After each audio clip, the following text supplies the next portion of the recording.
Deliver the State of the Nation address. Already, teacher unions are raising red flags. They say, well, State of the Nation address, we've been given a 23% salary increase, but all the taxes that we get and the economic hardship, they're chipping it away. All the gains that we have made. What do the political parties think? Dr. Sharif Mahmud Khalid is an associate professor of accounting and finance and a member of the NDC's Economic and Finance Committee. Also, Courage Nobi is a deputy director of communications movement for change. We don't have a rep from the MPP here yet. But as always, our seats are empty and the microphone is active. You come, we'll give you seats. We'll make you talk waiting you want to talk. We'll go listen, we'll go ask, we'll go assess, analyze. Gentlemen, good morning. Thank you very much for your time. How are we? Good morning, Brother Johnny. Great. Morning, Johnny. Great. How was the weekend? Mine was very hectic. It was. Yeah, because we had party policy dialogues. Right, in the Eastern region. Yeah, I know.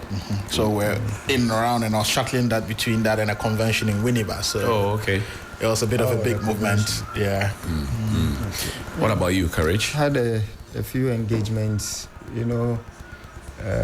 I do a couple of things in the area of marriage and relationships as well. So there was a singles and married prayer chat room at SEM, and I was there with them. We had some powerful, wonderful prayer sessions afterwards, and then post that I decided to spend the Sunday with the family.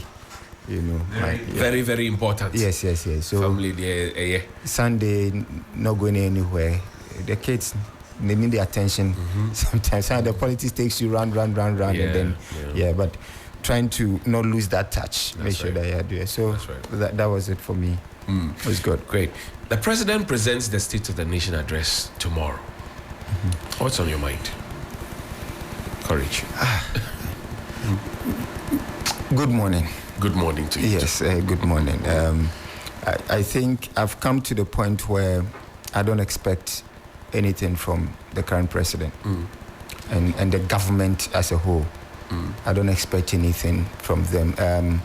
The posture, and the way the government is conducting itself does not give any indication that anything new would happen, right, or that anything would change. So I've come to the point where I'm not expecting changes, from this government in any way or form. I mean, how do you appoint a failed finance minister, literally promote him and make him a supervisor over a new person you've appointed? It'll be with a very short duration. Nothing significant can happen in terms of, but I mean, everything shows the posturing of the government, the things they are doing. I mean, we still have, how many ministers? We still have nothing. Nothing is changing. So tomorrow, roughly 8 months to the end of your government, what is the address going to be? What is it going to say new? What new direction? There's nothing. And the best thing that can happen to this country is that come December 2024, we put them out. It's that simple, because you can't be pouring water on stone and expect something to come out of it, some creative outcome, some productive outcome. It won't happen. So for you tomorrow, you are expecting nothing, really? I'm expecting nothing positive. Recent developments. But we are turning the corner. That's what the government says. We are turning the corner. Has your pocket turned the corner? My pocket is straight. Exactly. So, you can. I'm just hearing that the one in charge of GIPC, Yofi Grant, was complaining that he's not been able to meet his targets because of the economy. And that's it. And the part that baffles me is the conceit of a government that wants to continue on the line of deceit. It doesn't matter what your realities, your circumstances are. This is what we are telling you that it is. It doesn't work. There's some level of honesty and conduct that is required in public office. Right. If one is put in a public office, it's expected that he will at least be fair to the people who employ him. because we are the employers of the entire government. Right. You know, so when you don't get that basic requirement of your employee, that an employee will be honest. And I'm a Christian. The Bible admonishes us to do so. Right. You know, to at least be honest. That is minimum requirement. If you can't get that from a government, it's unfortunate. And that is the reason why I don't have expectations of the government, because that is not, if there's honesty, I would say, okay, I expect him to admit A, B, C, D. I expect him to make these strategic decisions. I expect him to go in this direction. But you cannot wake up one who is pretending to be asleep.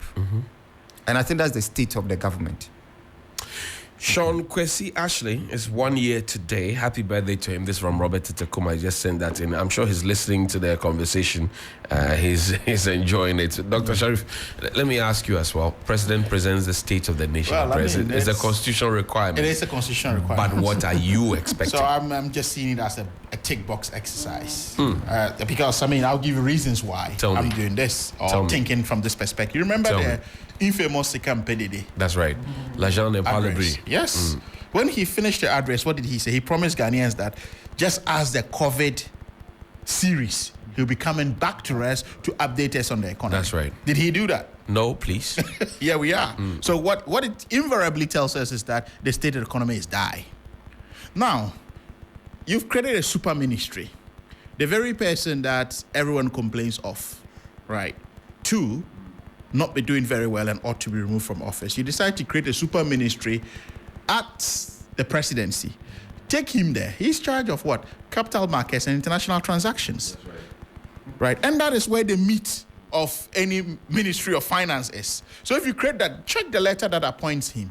Who is it addressed to? Right? Finance Minister. And Finance Minister was not even copied in. Carbon copied to... No, yeah, it was CC. Right. Right?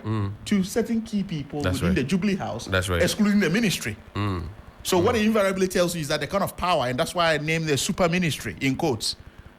So what is there about the State of the Nation's address? And the fundamental question you ask, I'm not indicting anyone whatsoever. When you say you have the men, and 9 months to the election, you put up such a team in a reshuffle to go into an election, then we need to have to ask fundamental questions. So it's copied to the Secretary to the President, Secretary to the Vice President, the Chief Director, Jubilee House. These are the three people who are in copy, and then it was addressed to Ken Ofori-Atta. Right. Well, so what are you suggesting? What am I suggesting? The minister is not copied in because we have the Minister of Finance. So what it tells you is that he's not going to take orders from the Minister of Finance. The minister becomes his subordinate. But Richard Ahegba says, look, this is at an advisory position. No, but who he is can it give advice to the president, and the president can decide nothing. If they wanted it to be an advisory position, they should have allowed the minister to appoint him. Who is he going to advise? Who's going to advise? They should have allowed the minister to appoint him. So Ken Ofori-Atta never went anywhere. He's going to the presidency to run a super ministry. So he's still in the works. Yes. Around the Ministry of Finance. That's and what the presidency, yes. So what it tells you that transactions coming into the country will not even get trickled down to the ministry for technocrats to even have a good look at them. How many technocrats do you have at the Jubilee House? So it means that it comes to a kitchen cabinet and it gets decided there. Tomorrow, when the president speaks, economy, what would you want him to say? I wish I could. So this is what I would do. If Honorable Alan Chematin were president today, this is what Ghanaians will hear tomorrow. Tell me. That he was going to prioritize industrialization. That 60% of all our natural resources, our natural mineral resources, would be exported only on the basis of value addition. It means that we will export only 40% of our raw materials and raw, natural resources raw, and the 60% will be used to create businesses for Ghanaians.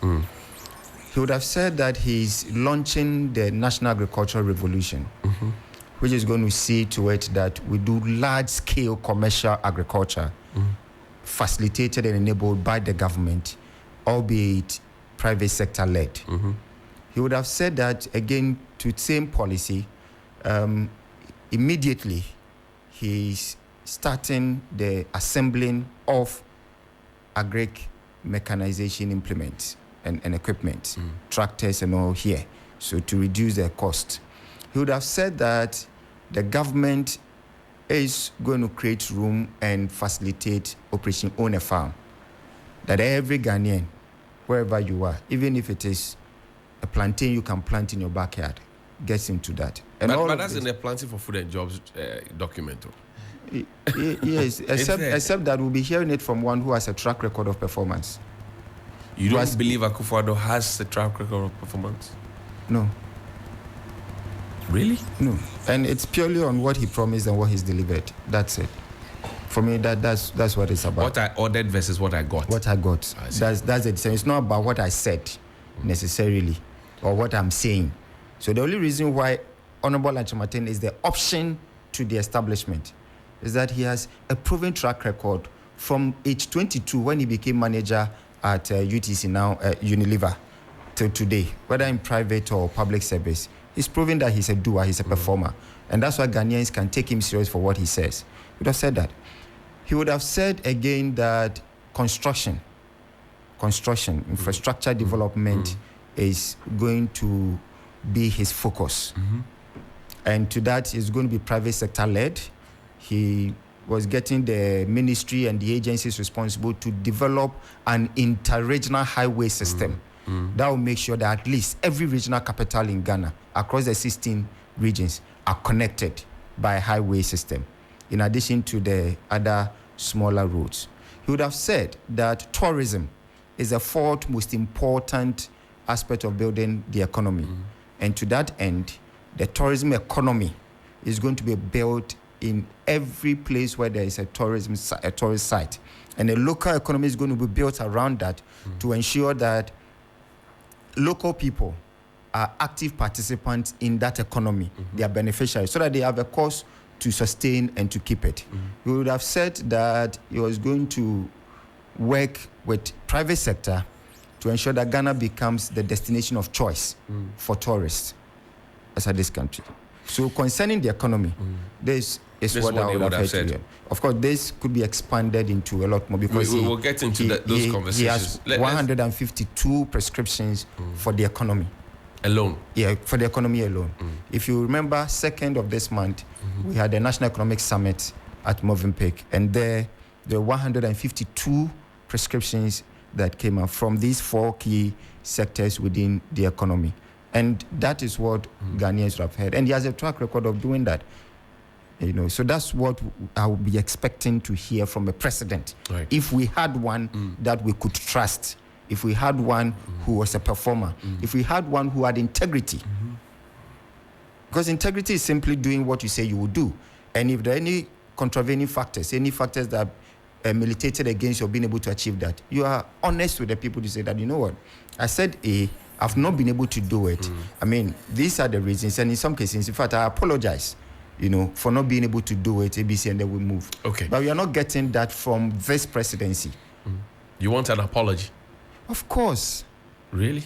Of course. Is he going to give you an apology? I don't think he would. But if he were a leader, he would do that. There's what is expected of leadership.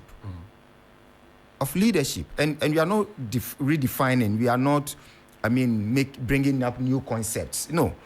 There is a reason why, particularly the high office of president, you hear that expression a lot. Nice. The high of, it's expected that there will be a certain standard of behavior. And that's why we say you are first among equals. You are primus inter pares. So when I hear that refrain a lot, is the people of Ghana, let us as a people. How many of us sit in that office at the Jubilee House? Are you there, Johnny? No, I'm not. Doc, are you there? No. This is where I work from. So individual responsibility. And in every thriving society, the society thrives because there is an individual who provides vision, mobilizes and organizes everybody behind that vision. And because they can trust him, they follow him. So if any leader complains that Ghanaians are not following me, it's because they can't trust you. I see. Doc, let me bring you into the conversation, economy. But also with particular interest and focus on governance and corruption. Yeah. What do you want to hear from the president? Well, I mean, what is there to be heard? Because whatever is there to be heard, we've lived it through in resilient forms as individual Ghanaian citizenry. Why do I say this? The entire security architecture of the country, the entire economic architecture of the country is set up to fail us as a people. Right. I'll come to that. Let's talk about national security. And national security has linkages with every sector of the economy. It permeates finance, economy, trade, industry, water, electricity, and all of that. Right. Who sits as national security coordinator? This was a lad that was brought by Gabi Ochudako. Right. He did The few Dankwa months. Institute Yeah, he did guys. few months at Dankwa Institute. So what I simply say is that the Dankwa Institute has become an ideological grounds for training of our state intelligence couples. Right. So then he does 6 months. He's shoehorned to become deputy coordinator of national security. Few months down the line, the colonel that was up there was kicked out into an Accra project, or is Accra initiative, and he takes the helms of affairs with no intelligence background whatsoever. Right, when this even happens, it demoralizes the base because you've gone to meet senior intelligence officers, and when intelligence is no child's play. Okay, then you move to the BNI, same Dankwa Institute. Right. He came from the stock of Atobra. that. Yes, Dankwa Institute. Few months in Dankwa Institute, he's shoehorned to be head of the BNI. He was now. actually executive director at Dankwa Institute. Yes, Atobra. now, yeah. And we're looking at all of this with our tails in between our legs. I'm not saying they may not be qualified whatsoever, but It's politicizing the yeah, we are institution. politicizing these institutions and setting up. At least if we even had one, we could say, okay, well, yeah, this is what is going to happen. He'll be debriefed and probably put abreast of what is going to happen. Now, move away from the security side of things and come to the economy. The first administration of this government, you had Yofi Grant, Right. who sits at the GIPC. GIPC, right. Right, GIPC under the Office of the President and takes direct funding from the Finance Ministry. He's a stock, right, from the data bank. He comes from data bank stock. If you look at it, he was an exec at data bank, right. Kelly Gajipo sat on the central bank's board from data bank. Right. Ken Oforiata was finance minister. Ogbami Tete, Alfred Ogbami, Reverend. SEC. Sec. Right. Yeah, so yeah, Reverend SEC. So now look at the entire architecture of our economy and financial landscape. Where is the corporate governance? It's been hijacked by former data bank execs. People, right. I'm not saying they don't have competence whatsoever, but this is an inherent risk in and of itself. So you're just saying that people affiliated to the NPP party, Not just even the MPP party, but coming from a certain institution Right. with allegiance to a certain persona. I mean, what do I expect? I'm a politician, so I know that if the NDC wins and they decide to put NDC men in all of these places, there's absolutely nothing wrong with that. But here, I'm very specific with the institutions they are coming from. We have DI, Dankwa Institute here, and then we have Data Bank here. So you find the entire, what I say, the corporate triangle of the country or the economic triangle has been hijacked by, so there's no corporate governance at all. Right? Imagine, Professor Alabi, when he was at Senate, Right. and an IT issue went a bit south as board chairman. as board chairman, what didn't happen? Today, Kelly Gajipo sits on ECG's board when they donated bikes to the police service and had not paid their debtors. Right. They were all quiet. We didn't care who the board chair is, and I'm sure many of you don't even know who the board chair of ECG is. Well, I do know. Yeah, you would know from your journalistic perspective. So, but this is the kind of economy we have in this country where something is good for A and something is bad for B. Right? And when we do this, we can grow as a country. Right. So what do I expect? I don't really expect much. As I said, it's going to be a tick box exercise. In any case, the budget has been read, right, already. He's just going to, tick the box and say he's met a constitutional requirement. And for me, having been in a position to esteem his own promise and word during the economic crisis we're going in, they're even failing to admit that we are in a crisis. The president has said that. Where did he say that? He said we are in difficult times. In difficult times, when Baumia spoke at UPAC, what did he say? And now they are using euphemisms all over the place, insulting our intelligence. that he is a driver's mate. A driver's mate who's not qualified to drive is now appointing the driver who he thought or thinks has failed to teach him how to drive, to teach him to pass his driving test, because he's an advisor to his campaign. I mean, they just make nonsense of the whole political process and trying to insulate. Dr. Bawumia advertised himself. His forte was economics and economic management, talking about city depreciation and how to fix it from his Central University lectures, right? A platform was created by Professor Yanka for him to do this. Even though academically I had a problem with that, because when we talk about public lectures, after the lectures you have Q&As. Right? These were just staged. And go and play them and see what was there as a solution. Nothing, absolutely. But then it looked like the country was roaring for change, so people didn't really pay much attention. So if you advertise yourself to have economic forte, and today you've abandoned what you think you have, when we are in dire economic crisis, and you've gone to embrace IT, what are you telling us? And even the IT, we are going after low-hanging fruits, things that already exist, right? Things that juvenile techies can fix. And this is what we are trumpeting. So some of the things they even trumpet, a vice president was supposed to be trumpeting them as achievements because they are low-hanging. Are we taking the country 50 years back? So which is why I've always maintained that this election is going to be about what? Two things. One of credibility crisis and one of vindication. Credibility crisis on the part of Dr. Mahmud Bawumia and vindication on the part of John Dramani Mahama. Look at the investment he's going. Let's take Terminal 3. It's paying itself off. What scandal do we have around Terminal 3? Atuabo. What scandal do we have around Atuabo? It's paying itself off. And today, go and see what is happening. The national security people, they are posting to Ghana Gas and all of those things. Who built the infrastructure for that to happen in the first place? Right? You look at the Minerals Investment Fund. MEF. And we're going for low-hanging fruits. And Ajapa via the MIF, which they were trying to throw down our throats. In any case, how difficult is it to get revenue generation off minerals wealth? It's just one of the easiest things any government can ever do.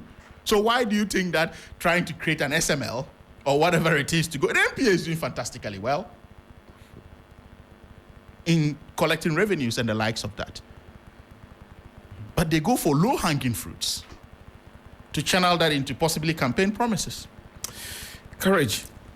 I think the president will speak tomorrow, and it will be his final State of the Nation address, if I'm not wrong. Many would like him to echo some of his legacies as he bows out of the presidency. Can you pinpoint a legacy? Whilst I try to recall one, let me briefly touch on something Doc said. You have to be fair. I'll recall. You will but recall. Whilst I try to recall, let me touch briefly on what Doc said. You see, one of the things that Alan Martin has committed himself to and keeps saying is that our very constitution needs to be reformed. There are certain things that have taken place under both these governments and successive governments that should not happen. And so, but some of them are creation of the constitution. You need to totally reform the constitution to refocus it to deliver development. And that's where proper checks and balances come in, proper accountability measures come in. We need that seriously as a nation. You know, the sanctity of certain institutions, like the security institutions, should not be touched. And when you have a situation where everywhere, it raises even the credibility of these institutions, and it portends serious security concerns going into this particular election and many others. So it's a very important thing that needs to be looked at. Conflict of interest. Can we look at firming up law on that? The level of conflict of interest that we are witnessing, that we've witnessed. And Doc, in doing the comparison of the two, would be right to say it's vindication for John Mahama and a test of a credibility crisis for Alhaji Bawumia. But throw in the third mess. Which is? Of course, Alan Martin. And But you were part realize of, that you were part of what Doc is talking about. Oh. yes. I always remind you. And I have since repented. That's why I sit here today as a Alan Chamartin has repented from everything that happened at the Joma Akufo-Addo and Bawumia. Well, he has repented for maybe a part that he would have played. Yes, definitely. You know, but the issue is 2016. This country accepted and agreed that what President Mahama was offering is below our expectation, is below par of what we expect of our leaders, and we voted for President Akufo-Addo. Right. So his failure does not necessarily mean that John Mahama is a better leader or is a good leader. John Mahama said that he had his faults. He only looks Given like a that. second chance, he will correct them. No, he only looks like that in comparison to. So I always use the analogy of a classroom. Johnny is made class prefect. Johnny gets an E at the end of the term. Class says, no, we cannot have our leader get an E. Courage is now brought. Courage gets an F. And Johnny comes and says that, you know what, I even did better than this guy, so bring me back. When there is Doc here, who has consistently been an A student. Are you suggesting that President Akufo-Addo has dipped further than what how John Mahama dipped? The data speaks for itself. Whether it's inflation, whether it is currency, and also it's not for me to say. So he has dipped. Oh, he has. Even in terms of. But he doesn't accept that, though. I mean, he went on the BBC. He went on the BBC conversation. That you saw. But that is the lack BBC. Of candor I speak about. A leader must be able to say that, you know what, on this I missed it. A leader must be able to say that, and it is that honesty that is missing. And was missing in Al-Haji's speech at UPSA. I mean, and the dissonance in one breath. Oh, you have done this, you have done that, you have done that. But I'm distancing myself from that. I have my own vision. But guess what? I will pursue that vision with the same old people, Mark Menu, whoever. In team, the same old people. It doesn't add up. It doesn't add up. So it is when you look at that whole split personality kind of thing, then truly, President Mahama and the NDC look better. But when you look at it against what Ghanaians desire in leadership, you realize that both of them fall short of it. And that is why you need one who has a proven track record, consistency in character. How does Alan Chamartin intend to take himself completely out of the record of the government that he has served with? He doesn't intend knowing full well that Dr. Bawumia is trying to do the same thing and it is not working. It simply boils down to responsibility. He had responsibility for trade and industry. On any day, let's interrogate him. What was he able to achieve? Okay, as minister, was he corrupt? Those are let's interrogate it. Okay, how did he? We have 5 international vehicle assembly plants assembling cars in Ghana. How did he achieve that without funding from the government? He says he used policy to attract funding to do that, and so let's interrogate it. He said, one district, one factory, are going to build factories. Were any factories built? How were they built? Was he true to what he told Ghanaians he was going to do? There's going to be 3 models, from scratch, revamp existing ones, and even some that support those that are struggling. Was he able to do that? I think that is a progressive conversation to have. Okay. He's a man with an agenda, but he's a man seeking power to transform this country. That is what is. And so on any day, yes, if you look at it collectively as a government, and Johnny, you remember when we used to play Sakura Park football? Sometimes the match will end, and the losing team will have one player being held shoulder high, and whilst the same supporters are chasing another player to beat him. That is the situation. Anybody who looks at Alan Chamartin and his record at the ministry, for the 6 years he served under this government. You can't fault him. But anybody who looks at Alhaji Baumia's record as head of the EMT, I'm not the one to say what the response and the reaction has been. Morgan Martin on Facebook says, for the sake of our health, I suggest that no one should expect anything good, for he doesn't have one to offer, my opinion.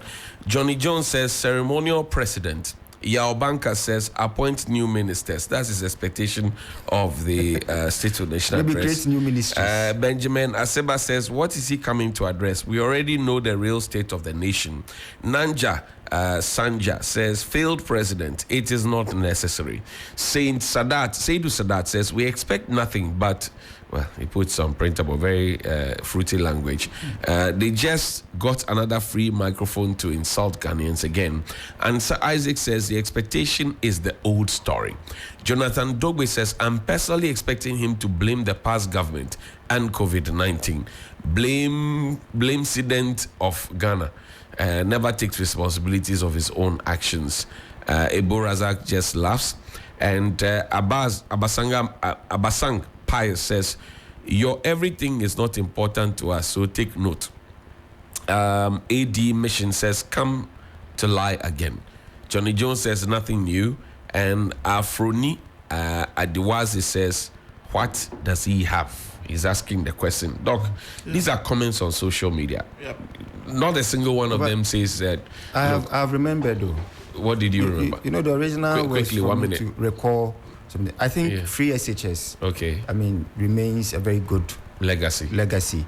I think the teacher union say the implementation has been shambolic. That one, and it needs to be tweaked and all, that's fine. But the idea and the implementation of it, that the fact that it's been done, and we only need to be fine-tuned. I think credit. But then there's record to show that this is not the first time free SHS is actually happening. I mean, there's record. If you look at the 69 Constitution, come down to even the 70s. Yes, it was there in the Constitution. I think Kenele Champong was the one who brought that. Yeah, but I think that if we were having free SHS, the nature that's been implemented now, then it could not have been re-implemented. So at the point in 2017, when he took over the reins of home, we don't have what had existed before. People used to go to school, eat breakfast, lunch, and supper, have snacks at 4 p.m., and then even have 3-course It's meal, possible that when dinner. Doc becomes president in the future, Doc may reinstate that. No, I'm saying that people in this country, including our president, if you read a book that Ahoy's authored, and I interviewed all the 8 of them at a go, they said that, in fact, Mr. Atu Ahoy was in the same hall with Nana Addo Dankwa Akufo-Addo. They used to play football together. He said they used to have breakfast, lunch, at the and university supper level. at the university with snack at 4 p.m. And they served them beer. And the term they will serve beer. The term akapompo, that's academic pomposity, came as a result of they having a 4-course dinner, 3-course dinner every Wednesday evening. They had to wear their gowns and their stuff to come and appear. It was all free on the state. So if you enjoyed that, and you are now giving children cocoa sakura, cocoa without sugar and milk, they bring your own toilets into dormitories. It doesn't. It does. So what are we celebrating really? What I'm saying is that there are thousands of Ghanaians today that, but for that policy, will not be in secondary school. And I'm saying to you that people went from secondary school, primary school, middle school, that is true, to the university for free, and they even ate. Yes. And at some point, they even had the temerity to demonstrate that they were eating more chicken and that they are close to the sea. They want fish. But again, as at 2016, did we have that? Free education? Yes. Free, compulsory, universal, basic education. What you just described. That's why we were advocating for a progressive nature of it. No, as for the progressive argument, you are asking for the nature in which it's being implemented. I'm saying that what you described, and I'll come to that. Okay, that free education from scratch to the end, that they enjoyed. This generation 60 plus and co enjoyed. Did we still have it in 2017? We didn't. He felt that primary school education was largely free, except those who opt for private education. Let's up it with secondary. And I think that That will be his legacy. I think that is fantastic. I hear you. And that it's worth celebrating. Do you think that, I mean, with this phrase, do you think that the president will listen to calls for a review? Well, I mean, when we mentioned a review, it became an issue of defining or what context within which review means. But when we say review, we mean it, because we started free SHS advocacy and we said we're going to do it on a progressive level. I mean, if you look at globally, secondary education, boarding facilities for secondary education is for the rich, right? Private rich. So you go to the UK, the likes of Eton, Harrow, right, Westminster School, that is when you would have that. Right. State schools are all day schools. So you could see that we had the concept of community day schools, building them across the length and breadth of the country, which this government has since that believe in free SHS yet came in and abandoned. Now you look at the cost component. I don't know if any of you have got a word in the free SHS system. The list of items I've taken people through the school. I mean, I pay more than what the government's giving me. Yes, the list you would buy. For the whole year, I'm supposed to benefit, 1,300 thereabout for so everything. At the end of the day. But I end up paying more transport, more food. That is an outworking of the economy. No, it's not an outworking. No, the list of the... Wait till if transport fares were half what they are today, you will not be getting that cost. I'm telling you, today, if you had your child in secondary school, I don't like to mention names, but I've taken people through free SHS. I have just done that recently, and I saw. And I'm not just talking about transport. If you want to base your argument on transport, not just that, food. We have had to cook food. The traditional. We have had to cook. We have had to cook food.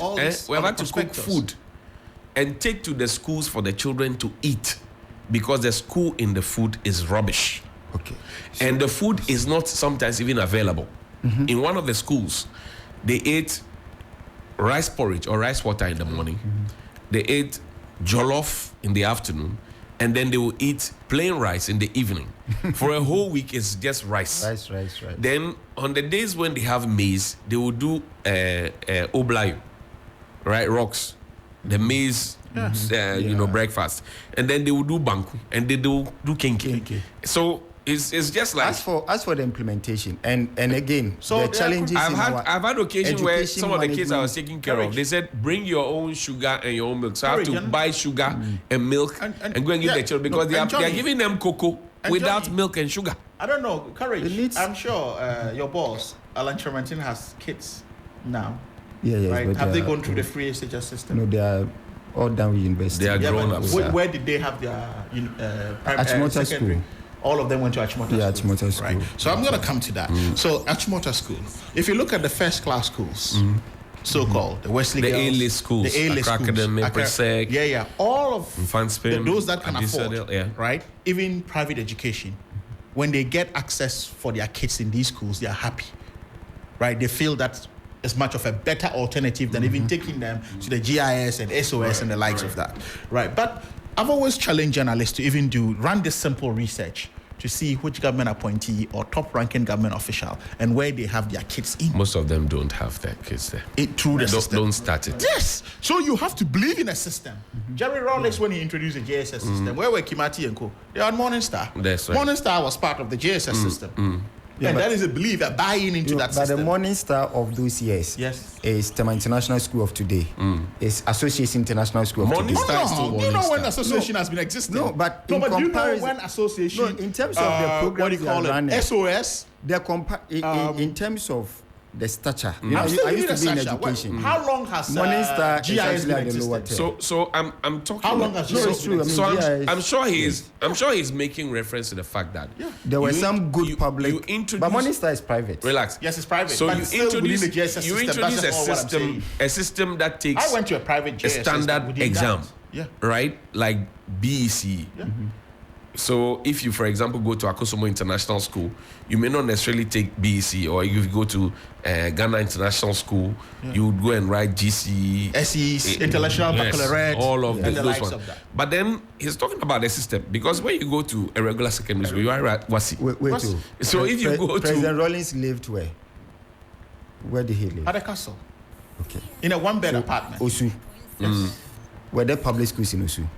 There were public schools in Osu. Okay, could Kimati and Co have been in a public school? You're missing the point. No, you're missing the point. Allow him to ask his I question. just, could they have been in a public school? You're missing the point. Rather than a private school? Of course. My take. Could President Rawlings have afforded GIS at the time? He could. Could President Rawlings have afforded So you see, it still SOS comes to at the time. Comparative thing. So but you see, I'm just talking about systems. But you see, Khalid, Yeah. there's The been JSS system, been the WASI system, the International Baccalaureate, and the GCSEs, and that's what I'm saying. But Khalid, internationally. there's been a departure Right. from.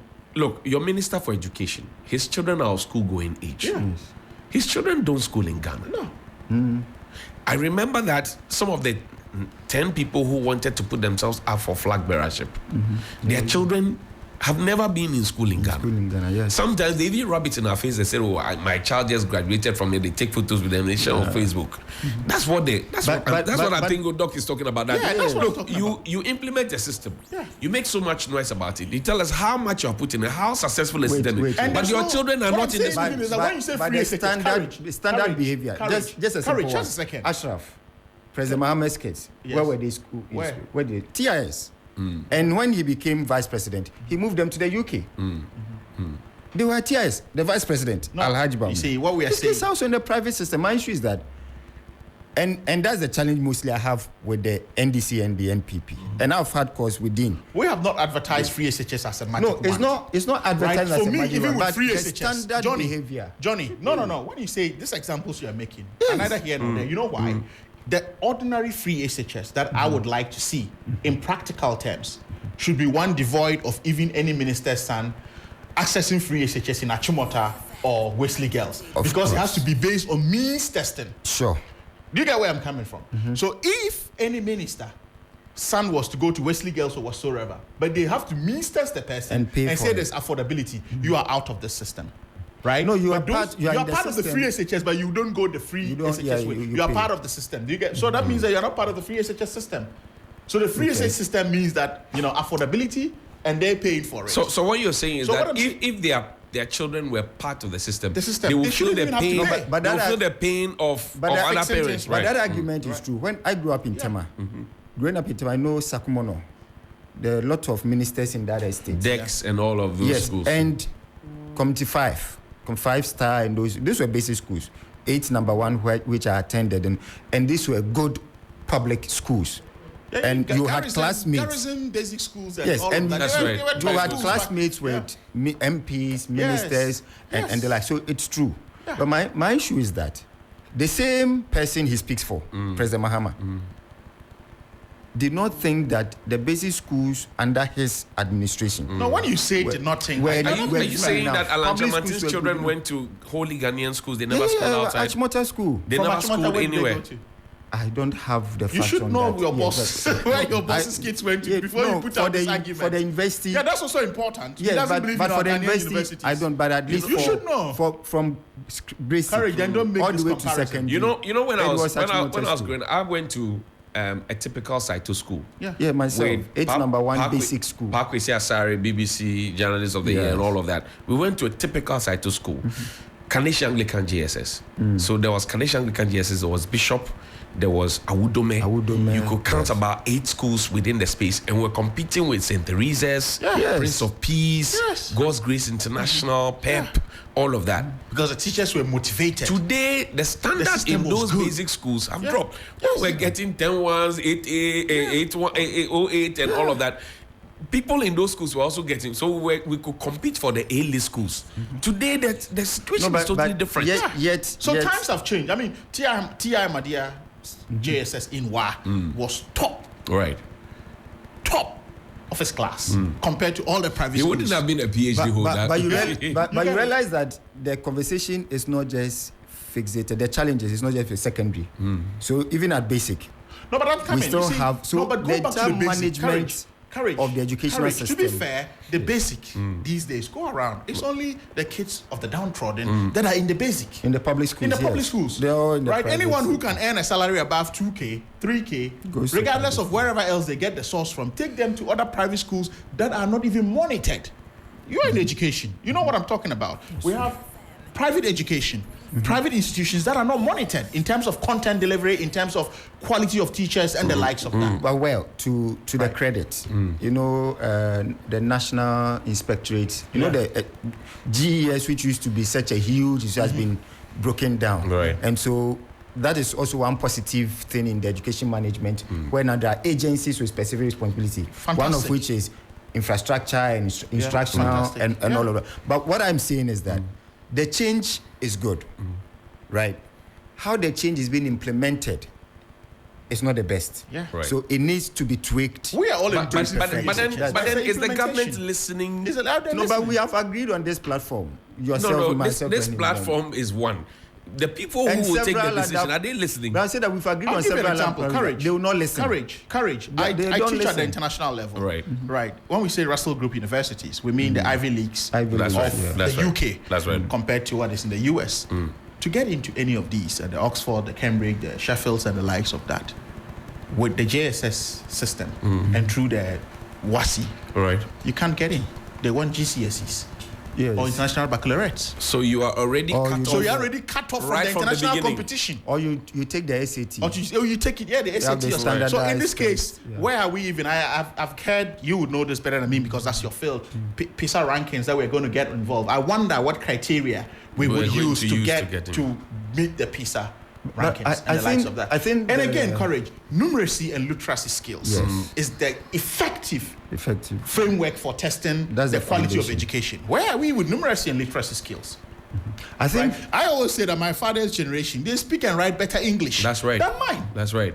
but With again very good handwriting. With very good handwriting. But again, that was the time when you could even have PhDs, teach at the basic school, Yes. because focusing on teacher education. I'm saying that as for the education return mix, from and very King's soon, College London and to teach very in soon, Atimota. very soon, you see a robust policy position. Boss, our on education the- minister, Yes. he taught outside. He knows the things you are talking He about. built and manages 2 schools outside. He knows that the most qualified teach at the basic level because those are their formative years. Have you forgotten why And we are the bringing Alan Chamatin campaign? bottlenecks of licensure The- exams. But I don't have you get it. have you forgotten why the Alan Chamatin campaign continues to talk about transformation?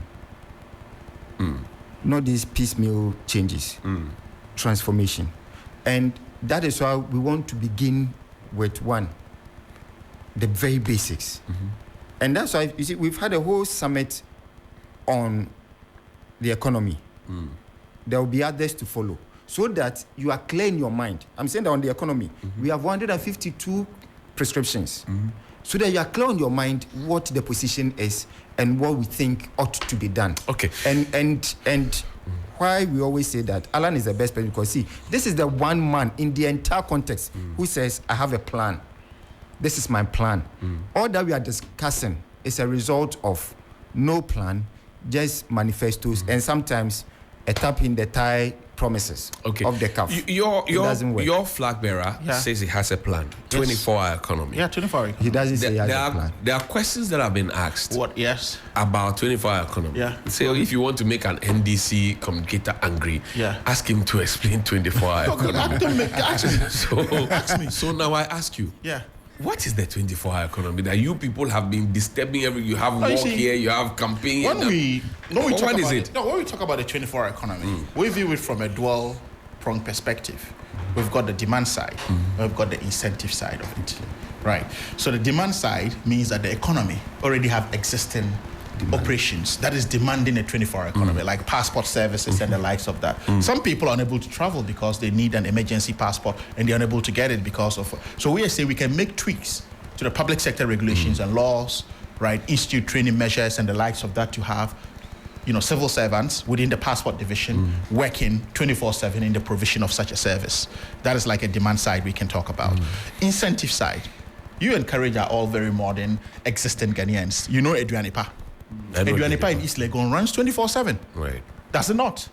So if you want check at 2 a.m. or 3 a.m. and I'm coming, at 2 a.m., 3 a.m. from the night. Doc, I just wanted to say that in the present economy, if I order the Aduane at 11, I'm not sure I can even pay the delivery. Yeah, so that is you. But under that condition, but the Aduane is still a going concern. Right. It hasn't collapsed as a business. So that tells you that it's still breaking even and doing fantastically well. So what it means is that we as a government ought to incentivize Aduane to attract more Aduane to come into the fray to start producing food and the likes of that. You look at Airport Shell. When you want fuel after midnight, that's about the only place you can drive to in Accra. There could be other places we don't know, but when I'm in town, I'm headed for Airport Shell. Yeah. So now, if we recalibrate their pump, that after midnight, they get a 0.008% of a tax incentive. Would other fuel stations not open up for 24-hour service? Now, let's go to construction. And this is me trying to be as basic and less technical as possible. Right? We already sector by sector. Yes, sector by sector. To the rescue. Yeah. So you have construction, construction industry.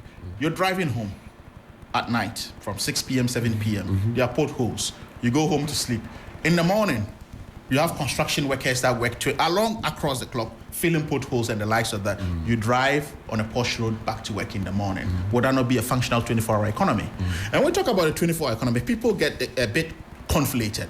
There's a vast difference between a 24-hour economy and a night economy. Okay. When we're talking about a night economy, we're talking about hospitality and entertainment. Right? And in a night economy, hospitality and entertainment, by 11 p.m., 12, is shut. Right? It's shut. So in a hotel service, it's probably concierge and a skeletal front desk that is happening. You can't make any orders in a hotel after 10 p.m. Or kitchen is closed. Kitchen is closed. Pubs and restaurants close after 10 p.m. or 11 p.m. So, but we are saying we incentivize all of these to get them operational in the lives. But you need a structure. A structure. We are not saying it's a one-off event. But all of this I'm mentioning, the Aduane Pairs, the airport shells, what structure does it need to? We just need to operationalize it. That's why I divided into incentive and demand side of it. So get it rolling. So why are the people of Ghana not understanding this? Have you not understood what I have said? No, that is you saying to us. Have you not understood what I have said? No, that is you saying to me. But I'm talking about the larger populace. No, but because if I say this to the larger populace, will they understand? And I'll come in again. Right. Pharmaceuticals.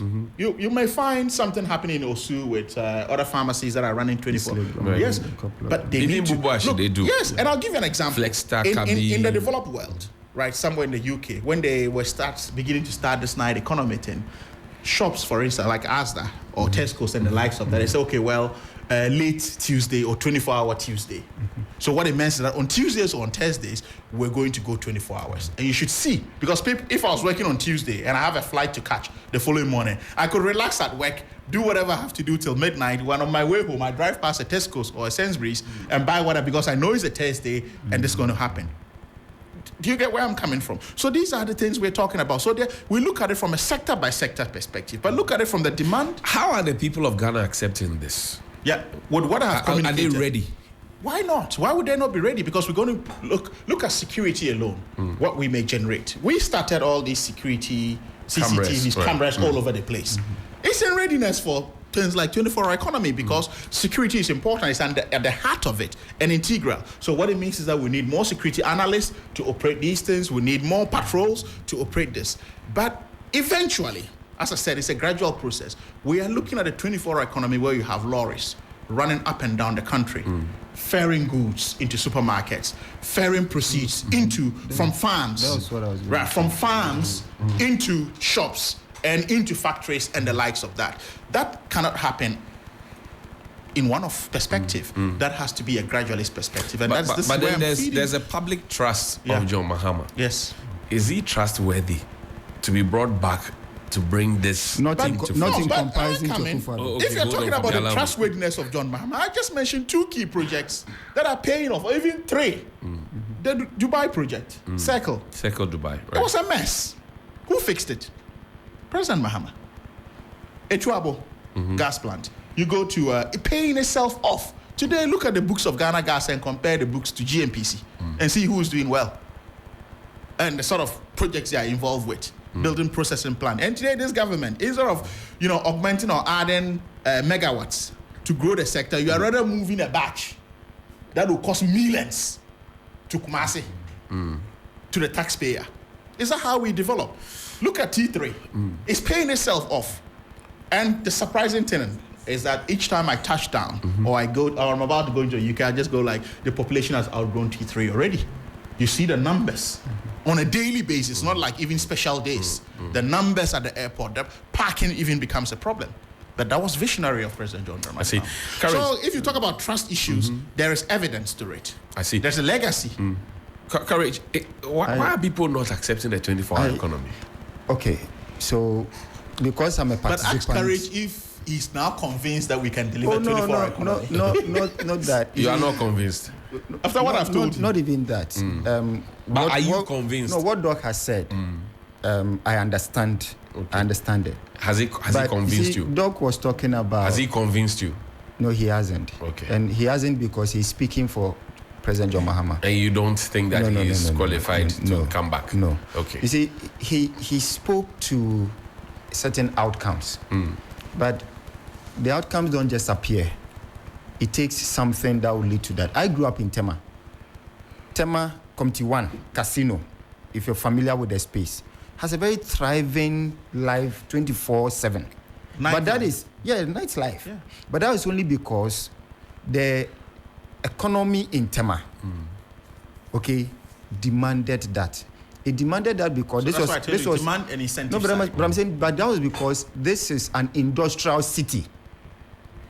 This is an industrial city where people are working, Panyafu, Kanyu, which are Vaku, and all of them. People are going to work around the clock. Harbor, so the necessity, seamen are returning. Yes. So the services were needed and all of that. Right. And that is why we are saying that what will actually give Ghana a 24-hour economy? That's why you don't come and say, I'm promising 24-hour economy. Because it's just a result of a holistic economic development plan.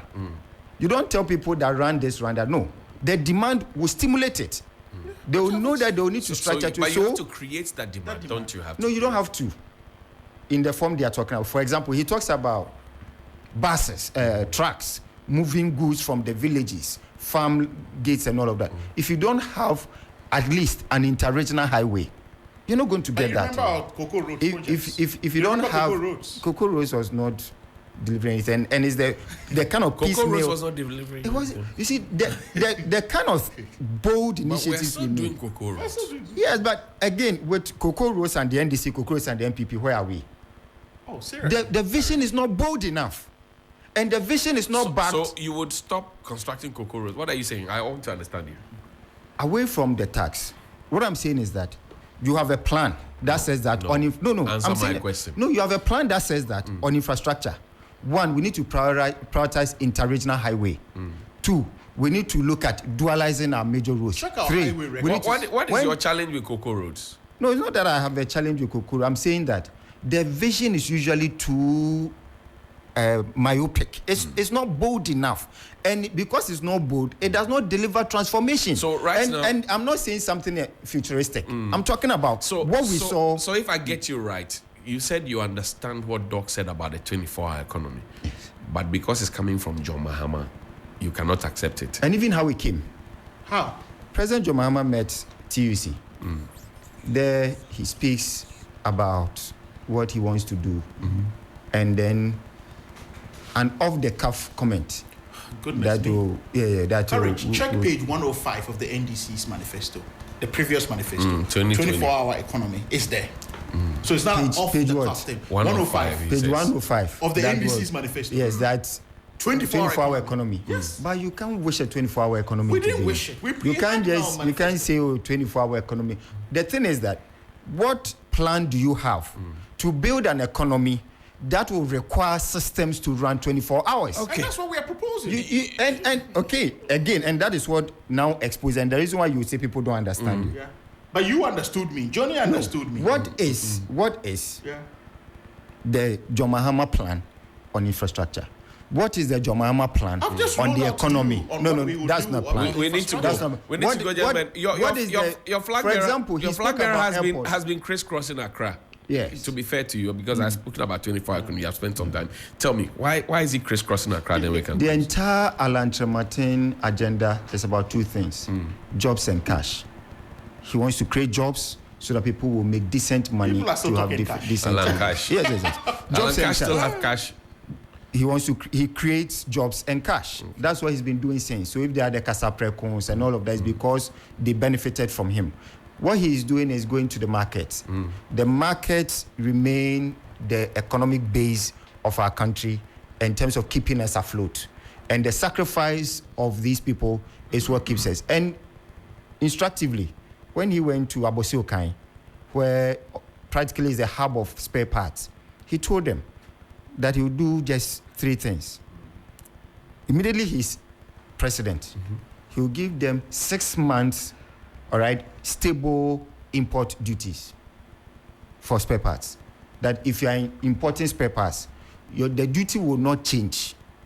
He will guarantee 6 months. It means that in a year, it will change twice. It will change twice. Then, within the first 2 years, he will put the necessary infrastructure in place. And, you know, they are doing component manufacturing now under his tenure at the ministry. Expand that enough such that there will not even be the need to import at the volumes you are importing. Hence, he will scrap. How is he able to stand in front of spare parts dealers to tell them the same thing when they were promised that taxes will be taken off, taxes have been taken off, the people put money together to come and support, he was in charge of the ministry and all. How does he get the confidence to stand in front of them? Because they know he was that part of the system that but they know the spare parts people say they have been scammed. But did you see whereas they received the scammers the way they do, you see the way they received him, they know they can trust him. They worked with him. They worked with him at trade. Who are the scammers? And so they know they can trust him. No, the spare parts dealers know they are scammers. When that's what I tell you. Who are the scammers? Some players will beat them. Okay. Other players will hold them high. And that is Alatremati always being carried shoulder high. You see, so that was it went to Kokope, went to Makola, went to Abosioka and Kaneshi. Today, when next is today he's going to Tema Community 1. He will be at Ashaiman and then come to Madina. Run a very urban campaign. If you describe the markets as urban, and it's not just, if you describe the markets as urban, I mean, our friends are in the markets. Okay. The market women, Alan is their darling. They say they can trust him, and so he's getting to them, and it's working. I hear you. And they know that with Alan, their trade will boom. I see. They'll make money to live decent lives. Dr. Sharif, I thank you very much for your time. So much, Courage, I thank you very much for your time. Thank you. We have to go. For having us. My friends. See you tomorrow, guys. It's been promptly a pleasure. This is a mini CC. Yeah, mini CC. for joining us this morning with your calls and texts and everything else. We appreciate you. We'll have to leave at this point and make way for Emmanuel Samani and Black Rasta, who has a brand new one. DJ Abiam, drop that one for me right from scratch. Good morning. 3FM Sunrise.